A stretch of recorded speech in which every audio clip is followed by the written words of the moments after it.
മതിവരാത്ത ഒരു വലിയനായ ദൈവത്തെയാണ് ഞങ്ങൾ ആശ്രയിക്കുന്നത്. ഒരു കാലത്ത് ദൈവത്തെ അറിയാതെ, പാപം എന്തെന്നറിയാതെ ജീവിച്ചൊരു ജീവിതം ഉണ്ടായിരുന്നു. അന്നൊന്നും ലഭിക്കാത്ത സന്തോഷവും സമാധാനവും ഈ ഭൂമിയിൽ പ്രത്യാശയോടെ ജീവിക്കുവാൻ സാധിച്ചത് ഈ കർത്താവായ യേശുവിന്റെ സ്നേഹമാണ്. എത്ര എണ്ണി സ്തുതിച്ചാലും മതി വരികയില്ല. എന്നെ കേൾക്കുന്ന പ്രിയമുള്ളവരെ, ഈ യേശുക്രിസ്തുവിന്റെ സ്നേഹത്തെ പങ്കുവയ്ക്കുവാൻ വേണ്ടിയാണ് ഇന്ന് നിങ്ങളുടെ നടുവിൽ ഞങ്ങളായിരിക്കുന്നത്. ഞങ്ങൾ വിവിധ ജോലിയും കുടുംബസ്ഥരുമായ ആളുകളാണ്. എന്നാൽ ഇവിടെ കടന്നു വന്ന് ഈ കർത്താവിന്റെ മാറ്റമില്ലാത്ത സ്നേഹത്തെ പറയുവാൻ ഞങ്ങളെ പ്രേരിപ്പിക്കുന്ന ഘടകം എന്ന് പറയുന്നത് ഞങ്ങൾ അനുഭവിക്കുന്ന സന്തോഷവും ഞങ്ങൾ അനുഭവിക്കുന്ന സമാധാനവും പ്രത്യാശയുള്ള ഒരു ജീവിതവുമാണ്. അതെ, ഈ ഭൂമിയിലെ സകല മനുഷ്യരും പാപത്തിന് അടിമയിലാണ് കഴിഞ്ഞു പോകുന്നത്. ആദാമി പാരമ്പര്യമാണ് സകല മനുഷ്യരെയും പാപികളാക്കി തീർത്തത്. പാപികളായ മനുഷ്യരെ രക്ഷിക്കുവാൻ സ്വർഗത്തിലെ പിതാവ് തന്റെ ഓമനപുത്രനെ ഈ താണഭൂമിയിലേക്ക് അയച്ചു.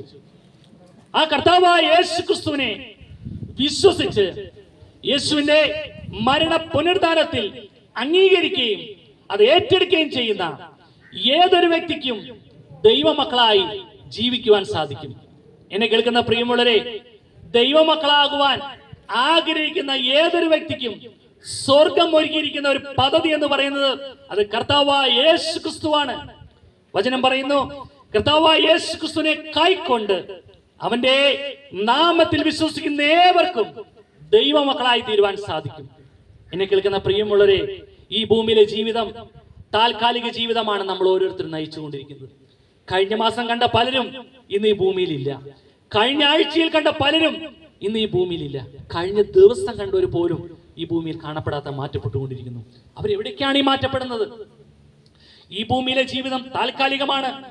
ഈ ഭൂമിയിൽ നാം പരദേശിയായി പാർക്കുകയാണ്.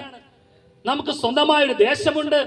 അത് ഒരുക്കിയിരിക്കുന്നത് കർത്താവായ യേശു ക്രിസ്തുവിലൂടെ കടന്നു പോകുന്ന ഏതൊരു വ്യക്തിക്കും ദൂതന്മാരെ പോലെ സ്വർഗത്തിൽ ദൈവത്തോടു കൂടെ വസിക്കുവാൻ കർത്താവ് ഒരുക്കിയിരിക്കുന്ന ഒരു പദ്ധതിയാണ് കാൽവരി ക്രൂസിലെ യാഗം.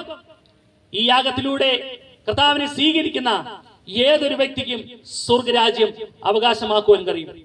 ദൈവം നമ്മെ സ്നേഹിക്കുന്നു എന്നുള്ളതിന് ഏക തെളിവ് വചനപ്രകാരം പറയുന്ന യോഹന്നാന്റെ സുവിശേഷം 3-ാം അധ്യായം 16-ാമത്തെ വാക്യം, തന്റെ ഏകജാതനായ പുത്രനിൽ വിശ്വസിക്കുന്ന ഏവരും നശിച്ചു പോകാതെ നിത്യജീവൻ പ്രാപിക്കേണ്ടതിന് ദൈവം അവനെ നൽകുവാൻ തക്കവണ്ണം ലോകത്തെ സ്നേഹിച്ചു.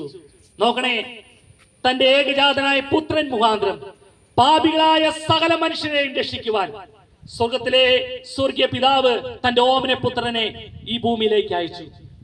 സകല മനുഷ്യരുടെയും പാപത്തിന്റെ പരിഹാരമായി കർത്താവായ യേശു ക്രിസ്തു കാൽവറിയിൽ യാഗമായി. കർത്താവായ യേശു ക്രിസ്തുവിന്റെ രക്തം മനുഷ്യരുടെ കടുംചുമപ്പായ പാപത്തെ ഹിമം പോലെ വെളുപ്പിച്ച് അവനെ വിശുദ്ധിയുടെ പദവിയിൽ നിർത്തുവാൻ, ദൈവം പരിശുദ്ധനായിരിക്കുന്ന പോലെ ആ മനുഷ്യനെ അതേ അനുഭവത്തിൽ കൊണ്ടുവരുവാൻ കർത്താവ് ഒരുക്കിയിരിക്കുന്ന രക്ഷയാണ് കാൽവറിയിലെ യാഗം. തന്റെ ഏകജാതനായ പുത്രനിൽ വിശ്വസിക്കുന്ന ഏവനും നശിച്ചു പോകാതെ നിത്യജീവൻ പ്രാപിക്കുവാൻ വേണ്ടി. അതെ, പാപികളായ നാം ഓരോരുത്തരും, റോമലേഖനം 5-ാം അധ്യായം 8-ാം വാക്യപ്രകാരം പറയുന്നു, ക്രിസ്തുവോ നാം പാപികളായിരിക്കുമ്പോൾ തന്നെ നമുക്ക് വേണ്ടി മരിക്കിയാൽ ദൈവം തനിക്ക് നമ്മോടുള്ള സ്നേഹത്തെ പ്രദർശിപ്പിക്കുന്നു. നോക്കണേ, തന്റെ ഏകജാതനായ പുത്രൻ നാം പാപികളായിരിക്കുമ്പോൾ തന്നെ നമുക്ക് വേണ്ടി മരിക്കുകയാണ്. പാപം ചെയ്യാത്തവൻ, പാപം എന്തെന്ന് പോലും അറിയാത്തവൻ നമ്മുടെ പാപമെല്ലാം ഏറ്റെടുക്കുകയാണ്. ക്രിസ്തുവോ നാം പാപികളായിരിക്കുമ്പോൾ തന്നെ നമുക്ക് വേണ്ടി മരിച്ചു.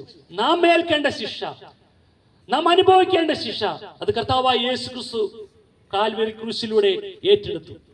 ഇനി നമുക്ക് ലഭിക്കുന്നതോ നമ്മോടുള്ള സ്നേഹത്തെ പ്രദർശിപ്പിക്കുന്നു, പാപത്തിൽ നിന്നൊരു മോചനം. ഈ മോചനം പ്രാപിച്ച വ്യക്തികളാണ് കർത്താവ് യേശു ക്രിസ്തുവിന്റെ സുവിശേഷമായി ലോകമെമ്പാടും നടക്കുന്നത്. നിങ്ങളോടും പറയുന്നു, നിങ്ങളുടെ കടുചുമപ്പായ പാപത്തെ ഹിമം പോലെ വെളുപ്പിക്കുവാൻ. ഇനി കേൾക്കുന്ന പ്രിയമുള്ളവരെ, നിങ്ങൾ ഭാരം അനുഭവിക്കുന്നുണ്ടെങ്കിൽ, നിങ്ങൾ വേദന അനുഭവിക്കുന്നുണ്ടെങ്കിൽ, മുന്നോട്ട് ജീവിക്കുവാൻ എനിക്ക് എങ്ങനെയാ കഴിയണ്ടേ എന്ന് പോലും അറിയാത്ത അവസ്ഥയിലാണ് നിങ്ങൾ ജീവിക്കുന്നതെങ്കിൽ, ഏക വഴി അത് കർത്താവായ യേശു ക്രിസ്തു. കർത്താവായ യേശു ക്രിസ്തു വിശ്വസിക്കുക, എന്നാൽ നീയും നിന്റെ കുടുംബവും രക്ഷ പ്രാപിക്കും. ഒരു വ്യക്തി മുഖാന്തരം കർത്താവിനെ സ്വീകരിക്കാൻ തയ്യാറായാൽ ആ വ്യക്തിയുടെ കടന്നു വരുന്ന മാറ്റങ്ങൾ കുടുംബത്തിലുള്ള എല്ലാവർക്കും കർത്താവിന്റെ പാതയിലേക്ക് കടന്നു വരുവാൻ ഇതൊരു മുഖാന്തരമായി തീരും. എന്നെ കേൾക്കുന്ന പ്രിയമുള്ളവരെ, നിങ്ങൾ ആരെങ്കിലും കർത്താവിനെ പാതയിലേക്ക് കടന്നു വരുവാൻ, ദൈവത്തിന്റെ പൈതലായി ജീവിക്കുവാൻ നിങ്ങൾ ആഗ്രഹിക്കുന്നുണ്ടോ? ഇരിക്കുന്ന ഇരിപ്പിൽ നിന്നുകൊണ്ട് ഒരു വാക്ക് ദൈവത്തോട് പറയാൻ സാധിക്കുമോ? ദൈവമേ, ഞാൻ പാപിയായ ഒരു മനുഷ്യനാണ്.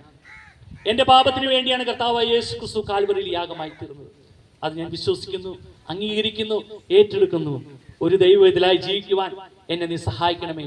ആ ഒരു പ്രാർത്ഥന മതി, നിങ്ങളുടെ ജീവിതത്തിൽ ഒരുപാട് മാറ്റങ്ങൾ ഉണ്ടാവും. ദൈവം നിങ്ങളെ സഹായിക്കട്ടെ. ഈ കേൾപ്പിച്ച വചനത്തെ സംബന്ധിച്ച് നിങ്ങൾക്ക് എന്തെങ്കിലും അറിയേണ്ടതായിട്ടുണ്ടെങ്കിൽ അങ്കമാലിയും മലങ്കര ക്രിസ്ത്യൻ ചർച്ചുമായി ബന്ധപ്പെട്ടാൽ അവിടെയുള്ള ദേവദാസൻ നിങ്ങൾക്ക് അതിന് വേണ്ട ക്രമീകരണങ്ങളെല്ലാം ചെയ്യും.